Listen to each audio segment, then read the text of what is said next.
2000 começou com uma interrogação. O computador vai continuar funcionando após a virada de ano? O anunciado bug do milênio não se concretizou. O ano de 2000 teve suas inovações.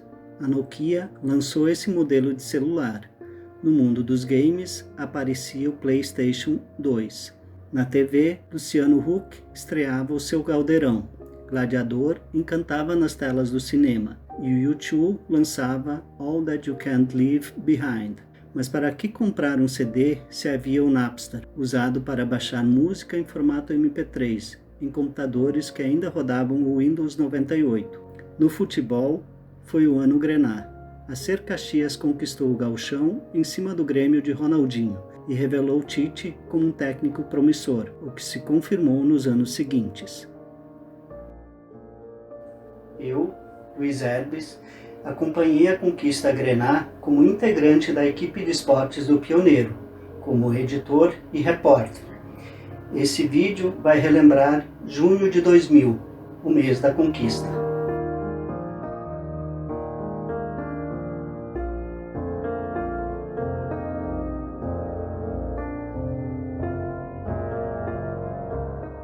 Caxias começou junho de 2000 garantido na final, mas sem chances de conquistar o título do retorno. Por conta disso, começou a projetar a final. A direção acertou o patrocínio da TAM para os 4 jogos do mês, 2 para cumprir tabela e as finais. O acordo resultou em R$200 mil para os cofres do clube. Outra preocupação foi entrar em campo pensando na final. Na partida contra o Santa Cruz, a penúltima do retorno, alguns jogadores entraram em campo dispostos a limpar os amarelos. Assim, Paulo Turra, Ivair e Gil Baiano levaram o cartão. O Gauchão de 2000 foi um campeonato longo, que começou em janeiro e terminou em junho. Participaram 17 equipes, as 16 classificadas para a competição e o São Paulo de Rio Grande, convidado por estar comemorando 100 anos de fundação. Na primeira fase, 14 equipes brigaram por 5 vagas. Caxias, Esportivo, Passo Fundo, Santa Cruz e 15 de novembro se classificaram e se juntaram a Grêmio, Inter e Juventude para disputar a fase decisiva. Na segunda fase, os times se enfrentaram em turno e retorno, com os campeões de cada turno decidindo o título. O Caxias venceu o primeiro turno de forma inconteste. Foram 5 vitórias, 1 empate e 1 derrota. Esses números, no entanto, levam a uma ilusão. Não foi nada fácil.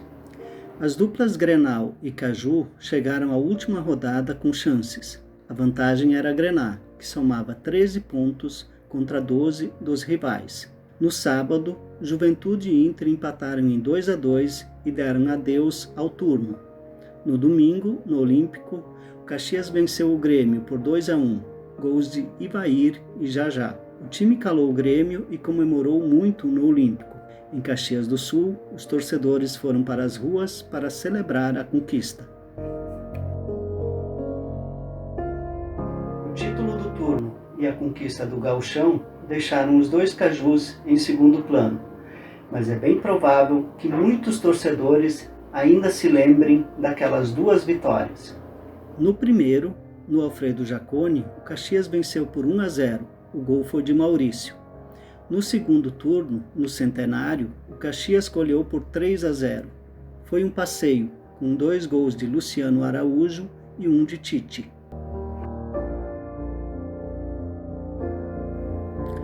A final foi em 3 atos. O primeiro foi no dia 14 de junho, uma quarta-feira à noite, com o Centenário lotado.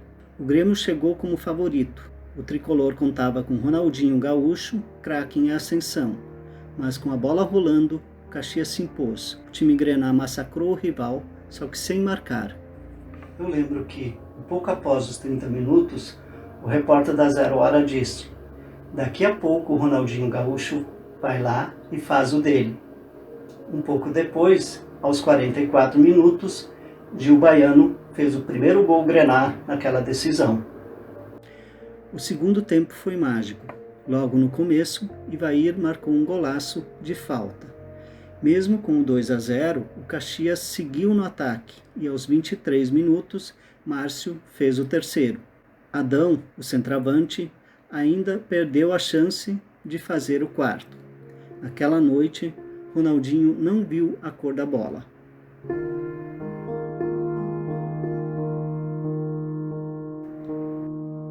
A partida de volta estava marcada para domingo no Olímpico em Porto Alegre. Eu estava escalado, junto com o Hermes Nunes Lorenzon e o Daniel Angeli. Como choveu forte naquela madrugada, o Grêmio pressionou a Federação Gaúcha de Futebol para adiar o confronto. O fato é que o presidente Emílio Peronde cedeu à pressão e o árbitro Carlos Simon adiou a partida para quarta-feira. A decisão deixou o Caxias indignado. O presidente Nelson Darrigo estava muito irritado e até xingou o presidente gremista, José Guerreiro. Assim, o Caxias voltou à Serra Gaúcha sem o título, mas muito mais motivado para a partida de quarta-feira. Desta vez, eu fiquei em Caxias do Sul, acompanhando o jogo na redação do Pioneiro. Alguém precisava editar o material.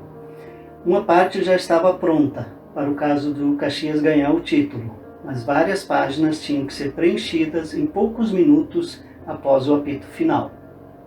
O jogo foi tenso, como eu esperava. O Grêmio começou pressionando em busca dos 3 gols.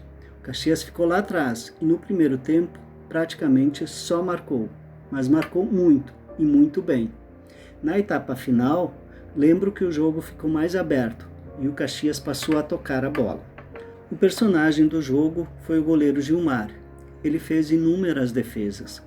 A cereja do bolo foi pegar aquele pênalti aos 47 minutos do segundo tempo, cobrado por Ronaldinho. Ali, o título já era do Caxias, mas ao pegar aquele pênalti, ele se consagrou e decretou o apito final.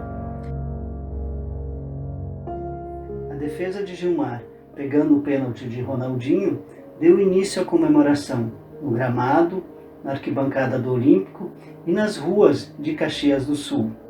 Madrugada adentro, foguetes celebraram o título. A festa, organizada previamente, foi grande.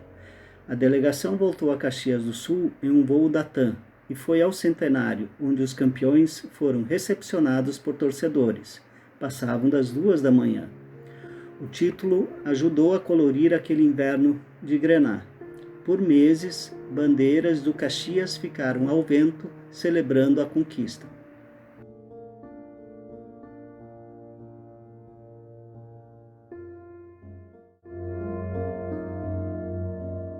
O título coroou um grande trabalho. A direção, liderada pelo presidente Nelson Darrigo e com Alceu Fassbinder e Marcos Cabelon no futebol, fez um ótimo trabalho e foi crucial nessa conquista.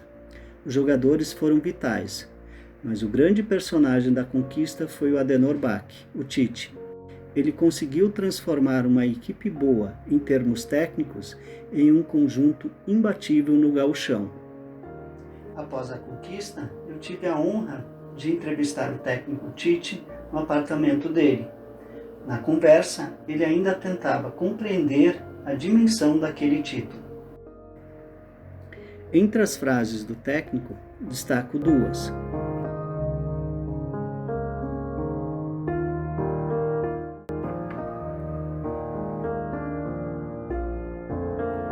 No final daquele ano, Tite deixou o Caxias e assumiu o Grêmio, onde ganhou uma Copa do Brasil.